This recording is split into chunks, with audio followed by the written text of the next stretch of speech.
Un jour, un jeune garçon est venu me voir. Fatigué, épuisé. Physiquement, tu vois vraiment qu'il est épuisé. Rempli de culpabilité et de complexe d'infériorité. Et il me dit, pasteur, j'ai un problème. Je me masturbe, il a dit qu'il se masturbait 4 fois par jour.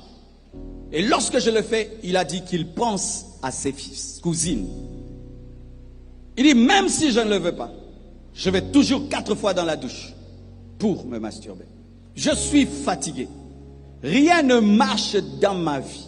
Les études, le travail, rien ne marche. Même là, je suis malade. Je veux arrêter. Et tu vois, en ce temps-là, quand quelqu'un te dit ça, tu ajoutes encore le marteau. C'est mal, c'est le péché. Et Dieu m'a appris une chose. Lorsque quelqu'un a commis le mal et il le reconnaît, il ne faut pas encore l'enterrer parce qu'il reconnaît déjà. Qu'est-ce que tu vas faire encore? Il est déjà mort. Tu vas le tuer encore? Tu dois maintenant l'aider à sortir de là. N'enterrez pas les gens qui reconnaissent leur péché. N'enterrez pas les gens qui reconnaissent leur péché. Jésus n'a jamais fait ça. Et il a reconnu. Maintenant, il faut l'aider. Alors, j'ai voulu lui dire, abandonne pour toute ta vie. Abandonne. Dieu m'a dit, il n'a pas la foi. Il ne pourra pas croire qu'il peut abandonner toute sa vie ce péché. Alors, j'ai dit, je fais comment? Apprends-lui à diviser le défi. On dit ceci, lorsque tu ne peux pas manger totalement un éléphant, mange-le à la cuillère. C'est-à-dire quoi? Compartimente ton défi pour l'atteindre. Alors je lui ai dit, est-ce que tu as la foi que tu peux arrêter la masturbation seulement aujourd'hui? Pas demain, je ne te parle pas de demain, aujourd'hui. Il a dit, oui, ça je peux, parce que ça m'arrive quand même des fois de ne pas le faire. Alors, Dieu ne te demande pas demain, ni 3 jours, ni une semaine. Il te demande qu'aujourd'hui. Est-ce que tu le crois? Il dit, oui, ah ça je crois, je peux abandonner aujourd'hui. J'ai dit, ok, Dieu ne te demande pas 2 jours.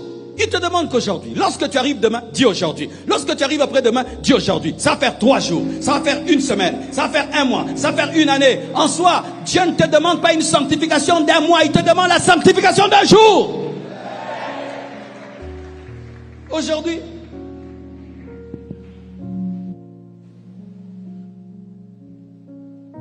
Amen. Aujourd'hui, pareil. Obitumbato Isasan. Aujourd'hui, j'ai plus de 34 ans. J'ai 34 ans de vie chrétienne. Mais en soi, je n'ai pas 34 ans de vie chrétienne. J'ai un jour. J'ai un jour. C'est facile de vaincre le péché aujourd'hui. Mais c'est difficile de le vaincre pendant 1 semaine. La Bible dit, à chaque jour suffit sa peine. Aujourd'hui seulement, sois saint. Quand tu arrives demain, tu renouvelles. Tu arrives demain, tu renouvelles. Tu arrives demain, tu renouvelles. Les autres voient 10 ans. Mais toi, tu ne vois pas 10 ans, tu vois un jour. Comment tu peux être un homme fidèle? Épouse ta femme chaque matin. Tous les jours, sois dans une lune de miel. Quand on est dans une lune de miel, est-ce qu'on trompe sa femme? Alors, sois tout le temps en lune de miel. Chaque matin, tu l'épouses. Chaque matin, tu l'épouses. Tu as 18 ans de mariage, mais pour toi, tu as 1 jour de mariage. C'est facile de vivre avec une femme 1 jour. Le péché qui t'a lié pendant des années, tu peux le vaincre aujourd'hui. Et si tu peux le vaincre aujourd'hui, tu peux le vaincre tous les jours. Si tu crois, tu pourras. On peut vaincre le péché que si on croit qu'on peut le vaincre.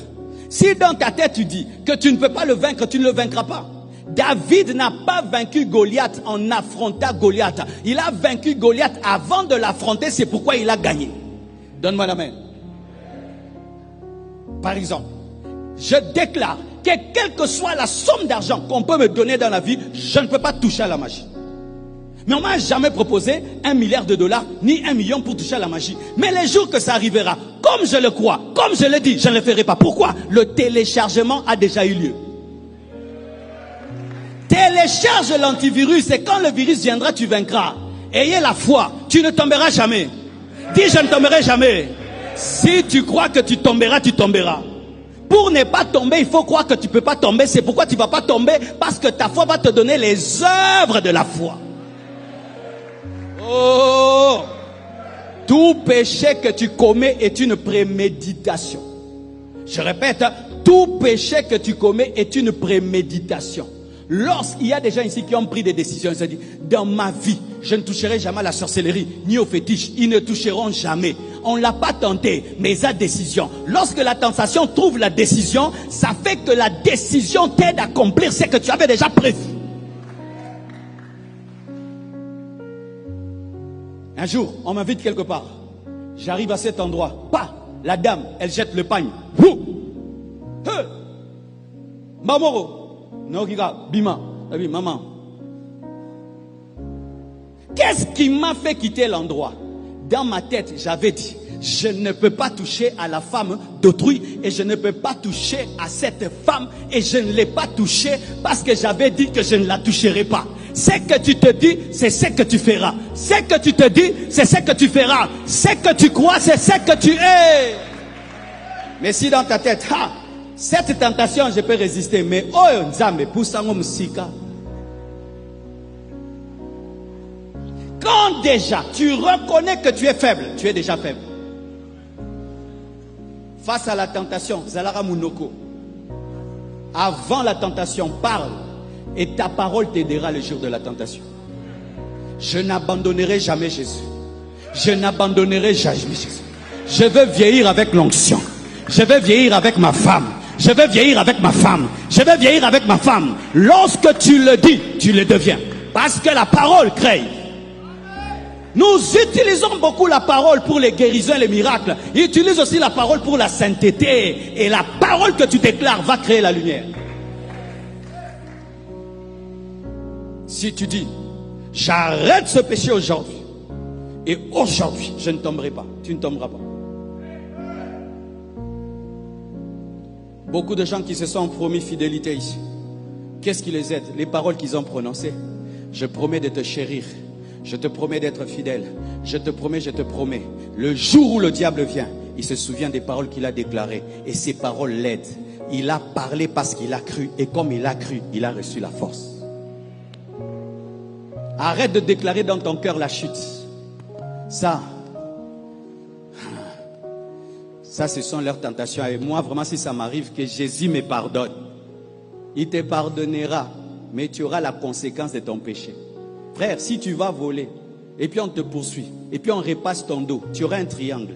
Quand Dieu va te pardonner, le triangle va partir. Quand tu te livres au péché, tu perds ton hymen, ta virginité. Quand Dieu va te pardonner, la virginité va venir. Ne jouez pas avec le péché parce que Dieu pardonne. Les conséquences peuvent rester dans la mémoire, dans le corps.